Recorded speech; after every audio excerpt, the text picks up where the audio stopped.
क्या क्या आपको लगता है कि जिस तरह से ये पूरा प्रोसेस चल रहा है, कितनी जल्दी पीएम पैकेज के एम्प्लॉइज और इसके साथ साथ जो all Jammu base reserve category employees हैं, उनके मामले हल हो जाएंगे? मामला हल करना ही पड़ेगा और कोई दूसरा रास्ता नहीं है एलजी साहब के पास।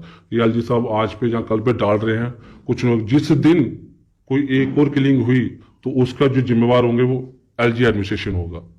तो ये तो सीधे सीधे दब्बा इन पे लग जाएगा और ये लोग नहीं चाहेंगे कि इन लोगों को हम वहां पे भेजें। और अगर और कोई जबरदस्ती कर रहा है तो उसका खामियाजा जम्मू को बहुत बड़ा भुगतना पड़ेगा। और आज जम्मू की जो हालत है क्राइम के हिसाब से या कुछ भी, देखो बद से बदतर है। कश्मीर तो ऑलरेडी भुगत रहा है, तो जम्मू भी कहीं ना कहीं वो भुगतने पे आ चुका है। अब एक सवाल मैं आपसे करूंगा, टेलीविजर्स हर डिपार्टमेंट की रीढ़ की हड्डी है, टेलीविजर्स ये हर डिपार्टमेंट के लोग कहते हैं, लेकिन वो भी इस वक्त अनशन पर हैं। 5 महीने से ज्यादा उन्हें हो चुका है। 75 महीने के करीब उनकी जो सैलरीज हैं जो पेंडिंग है, अभी उन्हें सैलरीज वो नहीं दी गई हैं। वो लोग भी कह रहे हैं कि अब आर पार की जंग जो है वो होगी और 22 दिसंबर को बहुत बड़ा प्रदर्शन होगा। क्या आप लगता है कि वो वक्त आ चुका है कि उनकी मांगों को पूरा कर देना चाहिए? उनकी मांगों को काफी सालों पहले ही पूरा करना चाहिए। मगर काफी दिनों से हम यही सोच रहे हैं कि नहीं, ये बैकडोर एंट्री है, ये उनके थ्रू आए थे। उनको तो आपकी सरकार, हमने उनके थ्रू के लिए आपको ये नहीं बनाया था कि आप कांग्रेस का या एनसी का हमारे सामने चिट्टा खोलेंगे। अवाम ने वोट दिया था कि, और जो इनके पार्टी में जो लोग आए हैं ये भी अलग पार्टियों से आए हैं और इनको पता है कि दिल्ली मेजर नियुक्त हुए हैं और वो भी बेहतर जानते हैं कि दिल्ली मेजर को कैसे परमिट किया जा सकता है। और ये भी वो जानते हैं। और मैं तो कह रहा हूं कि जम्मू कश्मीर की जो भाजपा है इसका सेंटर से कोई लेना देना नहीं, ना इनकी वो सुनते हैं तो ना ये अपनी सुना सकते हैं। आपको लगता है कि जब बीजेपी पीडीपी की यहाँ पर सरकार थी, कोलिशन गवर्नमेंट थी, उस समय भी इनसे वादा किया गया कि आपको परमानेंट किया जाएगा और सही तरह से केंद्र सरकार को जम्मू के नेता जो हैं वो जम्मू की रियलिटी बता नहीं पाई, जम्मू के लोगों के मुद्दे हल नहीं करवा पाए? आज भी नहीं बता पा रहे हैं। आज भी कह रहे हैं कि कश्मीर में जो है बड़ी शांति है। तो मैं कह रहा हूँ कि शांति है तो फिर आपको पीएसओ की, बॉडीगार्ड्स की या पुलिस प्रशासन हमारे जवानों की क्या जरूरत है आपको? आप अपनी सिक्योरिटी विड्रॉ कर रहे हो, बैठे वहां पे साले को जनता को बताएं कि देखिए कश्मीर की हालत कितने सामान्य है और यहाँ पे कोई हालात नहीं हो रहे वैसे। और जो डेली वेजेस का मसला है ये काफी देर से है और ये मसला हल होना चाहिए, क्योंकि वो हर बंदा जो इतनी देर से सेवाएं दे रहा है, अगर हम पानी पी रहे हैं तो उन्हीं की वजह से, और वो लोग नहीं आते हैं तो लोगों को जीना हराम हो जाता है, नींद हराम हो जाती है। तो ऐसे लोगों को जो इतनी देर से सेवाएं दे रहे हैं उनके परिवार की जो हालत है वो बद से बदतर है। कम से उनके परिवार की हालत को एक और बयान भी आया है कि जो मिलिटेंसी है वो कम हो चुकी है, अब मात्र 150 के करीब, जो पहले 300 की ज्यादा संख्या में मिलिटेंट थे उनकी संख्या अब कश्मीर घाटी में जो है वो 150 के करीब जो है वो रह गई है। ये अचीवमेंट तो मानते हैं आप? सिक्योरिटी फोर्सेस की अचीवमेंट? ये सिक्योरिटी फोर्सेस की जो अचीवमेंट है उन्हीं की बदौलत तो हम लोग हैं। मगर इनकी जो वादे हैं या जो ये रोज अपनी गप्पे फेंक रहे हैं वो देखी जाए तो उससे हालात आज भी बद से बदतर हैं। आज भी जम्मू कश्मीर में शहादत हो रही है। हर दूसरे तीसरे दिन हमारे जम्मू के कश्मीर में जो लोग नियुक्त किए जाते हैं या सेना के द्वारा वो शहीद हो जाते हैं।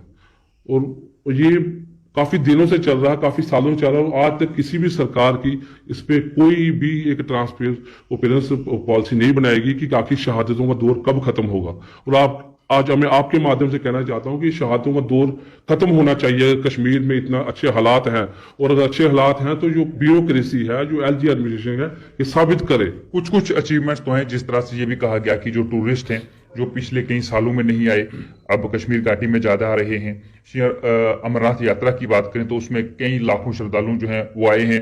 जीडी का मेला जम्मू में लगा, 15 लाख से पार इस बार बड़ी संख्या में लोग जो हैं वो आए। इस चीज की अचीवमेंट मानते हैं? जम्मू में जीडी का मेला या और काफी लोग पहले भी आते हैं, वैष्णो देवी धाम पहले भी आते हैं। जम्मू में इस तरह से लोग खतरा नहीं मानते हैं। वो कश्मीर में ठीक वहां पे टूरिस्ट आ रहे हैं या कुछ, मगर जो जम्मू कश्मीर के लोग हैं ये सेफ नहीं है अपने जम्मू कश्मीर में। सरकार से हमारी मांग है कि हिफाजत की जाए पहले जम्मू कश्मीर के लोगों को। आप बता देंगे लाखों वहां पे टूरिस्ट आए और हमारे 3-4 वहां पे आदमी मारे गए और उनको तबर से नियुक्त किया गया वहां पे और मिलिटेंटों ने गोली से भून दिया उनको। तो वो बताना, उसकी वाहवाही लूटना चाहते हैं अभी उनकी शहादतों पे कि हमने वहां पे मेले लगा दिए, हमने वहां पे ये कर दिए। पब्लिक को सेफ्टी चाहिए और सेफ्टी जो है वो एलजी एडमिनिस्ट्रेशन के हाथ। आपको लगता है कि अब जम्मू कश्मीर के अंदर चुनाव होने चाहिए या जो एलजी हैं उनके काम से आप सहमत हैं? जिस तरह से आप भारतीय जनता पार्टी के नेताओं पर आरोप तो लगा रहे हैं, आपने कांग्रेस का नाम नहीं लिया, आपने नेशनल कॉन्फ्रेंस का नाम नहीं लिया, पीडीपी का नाम नहीं लिया। आपसे मैं सवाल सीधा करूंगा, आपको लगता है कि अब जम्मू कश्मीर में इलेक्शन होने चाहिए या एलजी एडमिनिस्ट्रेशन जो है वो बेहतर काम कर रही है? देखिए, बाकी का मैंने इसलिए नाम लिया क्योंकि सरकार आज बीजेपी की है, ठीक है, और एलजी बीजेपी ने बिठाए हैं यहाँ पे। और ठीक है, कुछ काम उन्होंने किए भी हैं, मगर शराब को पानी की तरह जम्मू में मंदिरों के शहरों में बहाया भी गया है और आज भी खोले जा रहे हैं। और अब बारों का सिलसिला शुरू हो जाएगा यहाँ पे। इनके एक पुण्य से हजारों जो ने पाप किए, जो हमारे नौजवानों को जो अब हाथ में बोतलें पकड़ाने का काम कर रहे हैं, उनके लिए कैसे शाबाशी देनी है एलजी साहब को। और अगर ये इनको जम्मू कश्मीर के लोगों से सिंपैथी है तो हर नौजवान, हर पीएम पैकेज का जो वहां पर बैठा है वो वहां पे धरने प्रदर्शन ना कर रहा हो, इनकी तारीफों के पुल बांध रहा हो। मगर जम्मू कश्मीर में शहादतों का जो दौर चला है ये आज तक खत्म नहीं हो पा रहा।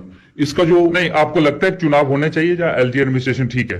देखिए, चुनाव का इस टाइम बिल्कुल भी इसे कोई मन नहीं बनाना चाहिए गवर्नमेंट को, जब तक हमारे जो पीएचई के हैं, एसपीओस हैं, ठीक है, इन लोगों के साथ, होमगार्ड वालों हैं, इन लोगों के साथ अगर हो जाता है इंसाफ तो फिर तो इलेक्शन होने चाहिए। अगर एज इट इज रहता है कि हम इलेक्शन में बात करेंगे, आपको लगता है कि एलजी मनोज सिन्हा इन सब लोगों को इंसाफ दिला पाएंगे या सरकारें दिला सकती हैं? क्योंकि बहुत से काम ऐसे हैं जो एलजी मनोज सिन्हा ने ताबड़तोड़ फैसले लिए हैं जब से वो जम्मू में आए हैं, जो 70 साल काम नहीं हो सके वो एलजी मनोज सिन्हा ने किए हैं। इस बात को, कुछ कामों को आपको मानना होगा। क्या आपको लगता है कि अब एलजी मनोज सिन्हा वो बड़ा दिल दिखाएंगे और इन लोगों के मसले हल कर देंगे? बिल्कुल दिखाना चाहिए, क्योंकि एलजी के हाथ में ही सब कुछ है। और जो ये जम्मू की भाजपा है, इसके हाथ में कुछ भी नहीं है। इनके हाथ में एलजी भी नहीं है, एलजी भी सेंटर की सुनते हैं। मगर एलजी चाहे तो यहां से प्रपोजल बना के सेंटर को पूरी तरीके से ब्रीफ करके तो एक इतिहास रच सकते हैं जम्मू कश्मीर में कि ये एलजी आए थे तो इन्होंने पीएचई के डिलीवरी पक्के कर दिए थे, एसपीओ का मसला है। आज पूरा श्रेय ले सकते हैं। और मैं कोई नहीं समझता कि इसके लिए सरकार बनाना जरूरी है। फिर वही असेंबली के चुनाव होंगे, फिर ये बैठ के कुर्सियों के चक्करों में बैठेंगे और फिर ये वही अपना राग अलापेंगे कि नहीं हमारे पास अभी ये नहीं हुआ, हमारे पास ये नहीं हुआ, हमारे पास अभी पावर नहीं है। तो एलजी मनोज सिन्हा एक ऐसा विकल्प है जिसका जो जम्मू कश्मीर है उसको फायदा हो सकता है। और सीधे तौर पे मैं कहता हूँ कि एलजी साहब को जम्मू कश्मीर के साथ सिंपैथी होनी चाहिए। और यहाँ के जो लोग हैं, एम्प्लॉय हैं, अगर ये सुरक्षित करने हैं तो उनकी मांगों को पूरा करने, जो नजायज मांगे नहीं है, इनकी जायज मांगे हैं। इनके परिवार भुगत रहे हैं ये। और जम्मू कश्मीर को अगर आप नया जम्मू कश्मीर बनाना चाहते हो तो यहाँ पे धरने प्रदर्शनों का जो दौर है ये खत्म करना होगा। और ये दौर सिर्फ एलजी ही कर सकते हैं और एलजी पे लोग विश्वास भी करेंगे, क्योंकि काम कर रहे हैं वो इस टाइम कुर्सी में बैठे हैं, मेन उन पे है। तो मैं चाहता हूं कि आपके माध्यम से अगर एलजी साहब सुन रहे हो तो इन लोगों का काम करके तो जिंदाबाद के नारे लगवाएं, वो अपने नाम के यहाँ पे वो लग सकते हैं। बहुत बहुत शुक्रिया। जय हिंद। ये थे संदीप मनहास, जो कि नेशनल अवामी यूनाइटेड पार्टी के प्रेसिडेंट हैं। इस वक्त जम्मू कश्मीर के जो हालात हैं, जो धरने प्रदर्शन हो रहे हैं, PHE daily wagers, PM package employees, all Jammu base reserve category employees, ये तमाम लोग जो हैं, इन पर हमने आज चर्चा की है कि ये लोग क्या सोचते हैं कि क्या जम्मू कश्मीर में चुनाव होने चाहिए। लेकिन संदीप मनहास कह रहे हैं कि चुनाव का समय नहीं होना चाहिए, अभी चुनाव नहीं होने चाहिए, पहले इन लोगों के जो मामले हैं वो सॉल्व होना चाहिए। और ये कह रहे हैं कि नेताओं से बेहतर काम जो है एलजी मनोज सिन्हा कर सकते हैं और एलजी मनोज सिन्हा को अब वो सारे काम जो हैं वो कर देने चाहिए। इन लोगों के मामले जो हैं वो हल कर देने चाहिए, क्योंकि इससे पहले भी एलजी मनोज सिन्हा ने बहुत से काम जो हैं वो ऐसे किए हैं।